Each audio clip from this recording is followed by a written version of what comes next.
Welcome to the Salmon Runs YouTube. Enjoy the video. You start by making the system safe. Disconnect the battery and bleed the tank so no stored pressure surprises you.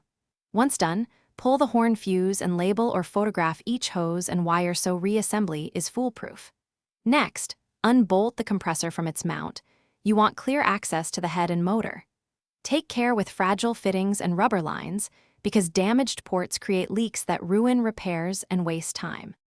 Once the unit is out, bench test the motor at 12V to confirm rotation and noise levels, because a seized bearing needs replacement while a weak spin suggests electrical or brushes issues.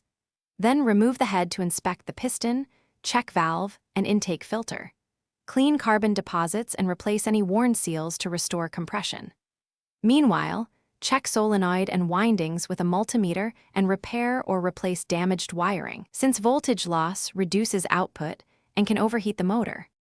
You reinstall the compressor using new gaskets and proper torque to avoid warping the head, reconnect the labeled hoses and wires so the system functions correctly.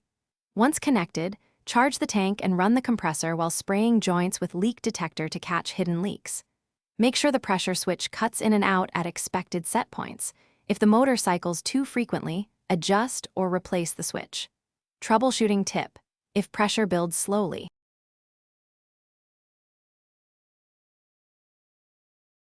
Thanks for watching.